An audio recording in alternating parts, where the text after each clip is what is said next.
안녕하세요 여러분. 오늘은 한국 근현대사 3단원 일제 식민지 지배와 민족운동의 전개에서 일제의 무단 통치에 대해서 같이 공부해 보겠습니다. 일제의 식민 통치 시기는 1910년 우리가 국권을 빼앗긴 시기부터 시작해서 1945년까지 진행이 되는데요. 그 시기는 1910년대, 20년대, 30년대 이후로 크게 세 차례 시기로 나누어집니다.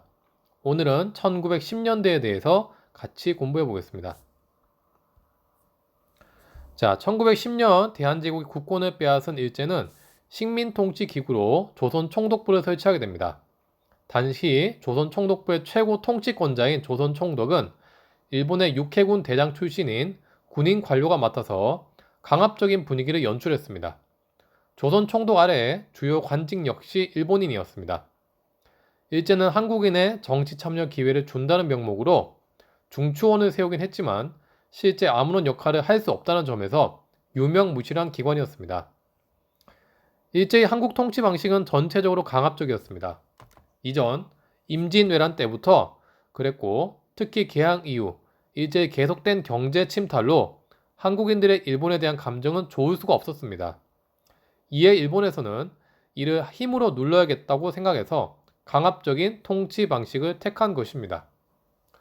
일제는 군인 출신인 헌병이 일반 경찰 업무까지 맡는 헌병경찰 제도를 도입했고, 헌병경찰은 즉결 처분권을 가지고 있어서 한국인을 재판 없이 처벌할 수 있었습니다. 특히 헌병경찰은 조선 태영령을 통해서 한국인에게 태형을 가할 수 있었는데, 이는 전근대적인 비인간적인 형벌로서 한국인에게만 가했다는 점에서 일제의 한국인 차별 인식을 엿볼 수가 있습니다. 일제는 이 외에도 언론, 집회, 결사와 같은 기본적인 사람들의 자유를 제한했습니다. 이에 따라서 황성신문, 대한매일신보 등도 폐간되었습니다.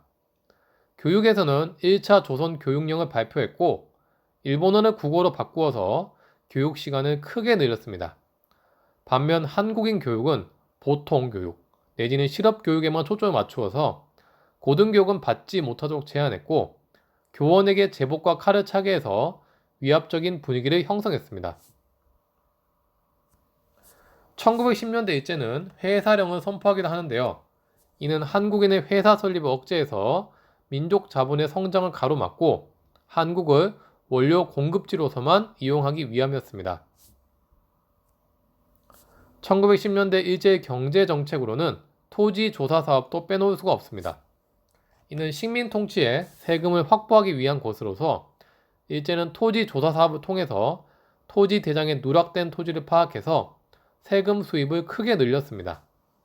또한 토지 조사 사업 과정에서 주인이 불명확한 땅이나 기존 대한제국 정부가 가지고 있었던 국유지를 대거 확보해서 이를 동양척식 주식회사에게 넘겼습니다.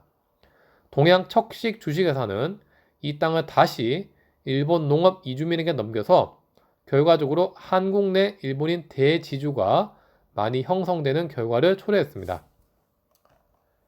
일제는 토지에 대한 지주의 소유권을 크게 강화해서 결과적으로 일본인 지주나 친일적인 한국인 지주의 힘은 강해졌습니다. 반면 한국인 소장농들은 경작권을 인정받지 못해서 계속해서 지주의 눈치를 보거나 고율의 소장료를 부담하게 되는 등 삶이 크게 어려워졌습니다. 네, 이렇게 오늘은 1910년대 일제의 통치 방식에 대해서 같이 공부해 보았습니다. 전체적으로 일제의 1910년대 통치 방식은 굉장히 강압적인 경향을 띄었습니다. 여기에 대해서 우리 민족의 자유는 크게 억압되었고, 이에 따라 우리 민족은 반발할 수밖에 없었고, 이러한 반발은 이후 3.1 운동으로 계승되게 되었습니다. 네, 오늘 공부한 내용들 정리 잘 해주시고요. 다음 시간에는 1920년대 때 달라진 일제의 통치 방식에 대해서 같이 공부해 보겠습니다. 여러분 수고하셨습니다. 감사합니다.